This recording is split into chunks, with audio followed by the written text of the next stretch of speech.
terms is what former Vice President Hubert Humphrey described as a moral test of government.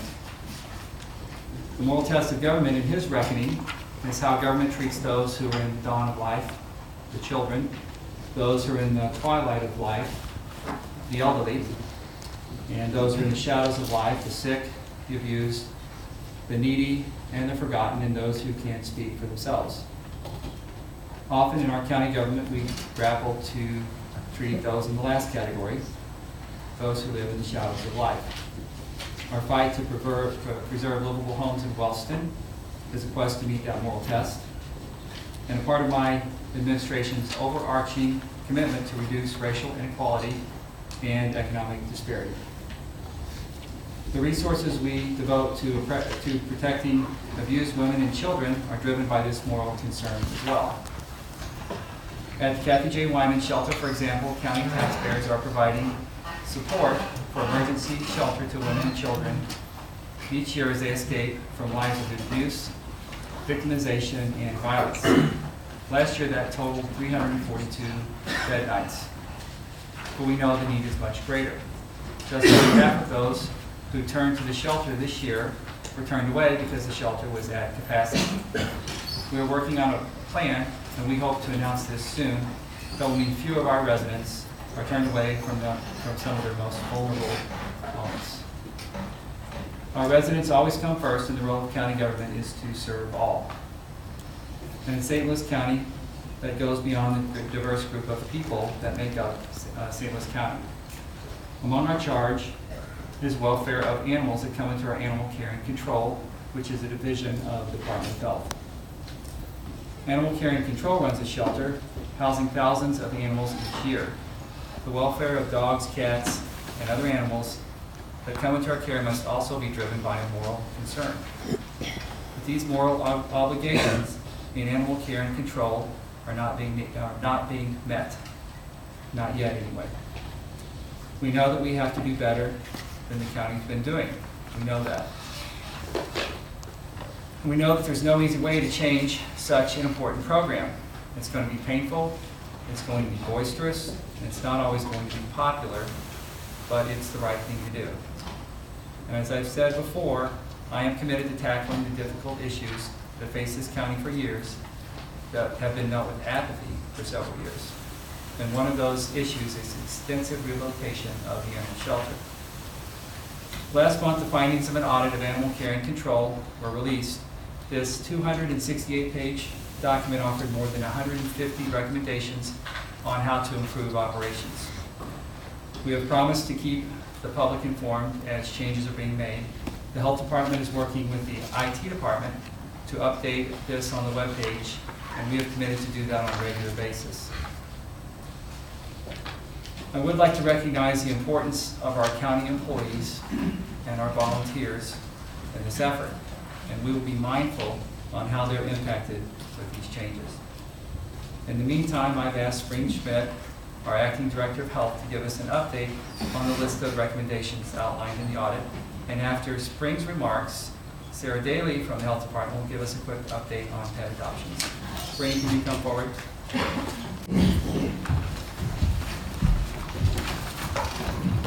Thank you.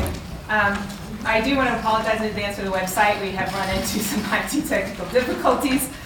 We have created basically kind of a temperature gauge to start looking at the items that have individually been accomplished, broken out by some of the immediacy of the actions. So currently 27 audit recommendations have been completed at this time. There are an additional 32 items that have been started or in various stages of progress as we continue to move forward. I will note that there are a few items that the audit thought would be immediate, but are not immediate in terms of some of what the current infrastructure we have. There were some purchasing things, as well as they thought they would be able to move some offices around and create some additional spaces that have much larger consequences for us in terms of public works and renovation than they thought from the audit standpoint. So we take note of those as well. So we continue to move on short-term items as well as other things. The current ACC leadership has been focusing on things that are related to cleaning procedures and tools to make sure that we were appropriately doing everything that we could to control infection and disinfect the facility. as much as possible, to decrease barriers to owners recovering their lost or stray pets, which is actually the way that most of the animals that we engage with every year are in fact returned back to their owners. We have also worked on improving signage around the facility so that people know which entrances are available for which of the types of animal and community engagements that we have, as well as some of the kennel safety improvements that we've made around the water system, additional sort of locking mechanisms and food bowl mechanisms and things like that too. Those will continue. There's been several of those that have addressed already. Many of the changes, most of the changes in the audit are not the kinds of things that we can do quickly. They're the kinds of things that require looking at and having conversations about how to implement them, changing policies and procedures that support them, engaging in training and professional development for the people who are responsible for implementing them, making sure that that is in fact what works, and then monitoring them and communicating and getting accountability for them as we go forward. So there are many, many things in the audit that are not the kinds of things that we can just simply change, but they are cultural changes or long-term process changes or those kinds of things, but we will continue to move forward on each of those pieces. The appropriation request that is currently before county will also provide some funding for some temporary employees to add daily routine services that will allow our animal caregivers in particular to help focus on some of these other issues, and also for dog walking services to add daily walks, which is particularly difficult in the summer at this time as our population is incredibly high.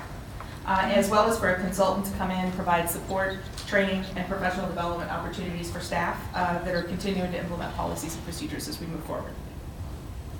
One of the things that the audit pointed out multiple times, and one in which I fully agree with, is that we have passionate, dedicated staff who care a lot about their roles. I hear that from them and have seen that from them when I've been to the shelter and when I've spoken with them as well.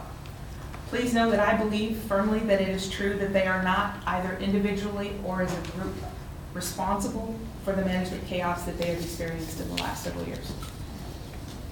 As I have been involved in ACC for the last 10 months, I have listened to and learned from a variety of people who represent different perspectives on what we should do in animal care and control. I know that some of you have seen many of those perspectives represented here, as well as others, and with staff and others that have met with us as well. Have been in all staff meetings, small group meetings, have met with many people one-on-one, as well as instructed other members of our leadership to engage as well, to hear lots of different perspectives. Ultimately, this program has to find the path forward between supporting our requirements that are mandated by law, meeting the expectations of our community members, and what they expect from us as a program. Be guided by best practices in the field that values the contributions of the staff that have been tasked with one of the most difficult, heartwarming, and frequently heartbreaking functions that any municipal government can perform for its citizens. I have thought a lot about all of the different paths forward that we could take to improve the shelter and move it forward. I have authorized and supported many changes that I have talked with you about before. We will continue to do that. I've heard some of the abuse that staff have received from community members. I have witnessed it. I have also received some myself. That is, the online harassment in particular is not something that is insignificant for the individuals that work in this space. I have tried to represent the staff and their functions to those that have expressed an interest in working with us to improve the program and to step in front of some of the negativity when I could. I have met and learned from staff, from constituents, from groups, from partners, from leaders around the nation in this field. I can tell you that for many of the decisions we face as a program that there are often significant disagreements among many of those stakeholders about how we handle and approach different things. In order to know the best path forward, we have to look at options for how we provide this service. We are working on 2 tracks at the same time. We are implementing the audit recommendations, investing in improvements for staff and professional development, continuing the search for a director, and laying some of the foundation that we need for longer-term success. However, we are also initiating an exploration of whether or not it's possible for us to partner with a nonprofit organization that has a history of operating a shelter of size and scale that is similar to ours, that has worked on best practices, produced high-quality outcomes for the animals that they're responsible for serving, and has developed supports for their staff to handle the complexities of their job. DPH and the ACC program can potentially get there on our own as well, but that will take significant amount of time and investment. And there are government shelters around the country that have found benefits from these arrangements. I want to be clear that we are not looking for a way out. We are not looking to commercialize or privatize this shelter in any way, shape, or form. We are looking for a nonprofit organizational partner that has experience in this space. That is someone that we can build a trusting relationship with, that we can learn from, that we can continue to partner and communicate with every day. As we will have to retain responsibilities for all field services and the animal control officers, this is communication that will take place every single day and across the spectrum of the ways in which we engage, particularly in the same building. Feels a sense of responsibility to their animals, to the staff, and to the community to perform this function at the highest level of expectation. We are not in any way looking to divest ourselves of this program or this responsibility. We are trying to look for alternate ways to meet them and doing our best to protect staff and the animals that we're responsible for serving. Since we are a public entity, we cannot explore this in private. This process is by necessity both open and public. We are expected to ask for proposals from organizations to see whether or not they're capable of meeting this challenge. Employees will be included in the development of the scope of work. Will also be included in the evaluation process as we move forward as well. They have a valuable perspective on any potential partnership that we have that will be honored. Ultimately, we may not find such a partner, which is also why we continue on the same track moving forward as well. If we don't, we'll continue on our own transformational path that we've been on and we'll need to continue to be on to continue to meet the expectations of our community. I understand the fears of employees and the uncertainty that this creates, and I respect it. We will need to talk about how we add employee protections. We have already received approval from the county to add language requiring all employees be interviewed and considered, that the proposal may require that employees are given consideration for any position that they are looking for at any partner that we do find. In the meantime, we've been finding ways to invest in some of the professional development opportunities to bolster our employees while we go. We've identified a couple of positions that we will be elevating and posting internally that will allow employees to further themselves in some positions that were recommended by the audit, but that would in fact further them in their career goals. If a partnership RFP does in fact result in a contract down the line, there would be a transition period. Every employee would be prioritized by HR for internal positions if they want to stay in county government, supported for comparable roles with a partner organization, but supported with tools and support for other roles within their chosen field. It is not our plan to risk employees' livelihoods during this process. There is fear and uncertainty whenever we undergo this level of structural change. I accept responsibility for that sense of fear and can only speak to the truth of what I know and have learned and the knowledge and the supports for the decisions that have been made. The process of transformation is uncomfortable. We can't go back in time and erase the chaos that some of the staff and many have experienced in their engagement with the shelter. We can't operate without understanding, being responsive to the expectation of our external customers in the community about what they're looking for in an animal welfare service. And we can't keep doing the same things and hoping for different results for the animals that we're expected to serve. We must try things that are hard, disruptive, different, and challenging. ACC is implementing the audit with fidelity and working to make our decisions with integrity and transparency. There are lines of communication that will help ease uncertainty, and we can do better with that. And I hope that we will continue to be available to those who want to be heard on this topic. And I will continue to encourage the animal control leadership to do the same. I know Sarah wants to talk a little bit about our safety. As Spring mentioned, the protection of our employees is a priority. And we have had on multiple occasions heard the concern regarding online harassment. In an effort to combat this issue, we are in the process of developing a social media standard operating guideline that will establish clear policies and regarding conduct, and also assist in developing a safe and positive culture across all of our social media platforms.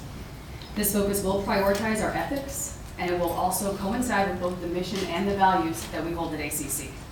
This SOG will also include consequences of policy violations and action steps to resolve certain issues. At this time, there is a lack of expertise in this field specifically designated towards ACC. But as a Director of Public Information and Communication, I am prioritizing this issue. In addition, a social media strategy that is reflective of successful marketing concepts that also increase adoption rates. We are working with staff to incorporate ideas, attending outreach events, developing partnerships, implementing marketing recommendations that are in the audit, and also creating future campaigns that elevate not only the reputation of ACC, but also the adoption rate, rescue rate, and return to owner rate. Strong brand identity across all social media platforms will translate to a higher rate of engagement with the community, increased content awareness, education, elevated communication, and most importantly, the exposure of the animals to find a fit and forever home. Implementing this vision does take time, as Spring mentioned, but we are committed to our mission and will continue to move forward in this protective and progressive social media agenda. This is for Ms. Schmidt. Could you expand on your efforts to provide professional development opportunities to staff at the shelter? So we have talked about some of the sort of the conference opportunities that may be available, and so one was brought to me, I think, last week or the week before about a conference opportunity that many staff could gain some additional professional development at, and so we are trying to identify as many staff as possible that will send that, and we'll supplement that with DPH training funds. We have also, there are currently 2 open caregiver positions, and we had some conversations about, there were other staff recommendations in the audit for some positions that they thought would be really helpful, including some additional behavior supports, potentially sort of a trainer and an additional sort of supervisory level to help do daily census population control and things along those lines. So I've had them, ask them to be reclassified and then posted internally, and then provide professional development or training or certification for staff to qualify for those so that they can be prepared for further advancement in their field, whether it's with us, with a partner, or in any way that they choose to use that. But thank you. Councilman Fitch, in your discussion about the possibility of partnering with a nonprofit, is there still going to be, if that happens, there's still a role for the volunteers? That would be my expectation. I have looked all the way across the country, and this was clear in the audit as well, and I think a well-run volunteer program, there is no successful shelter that does not have a robust and engaged volunteer program. Councilman Harder. Yes, Ms. Schmidt, have you hired or appointed a volunteer coordinator as outlined in the audit? We do have a volunteer coordinator, and they are working on the work.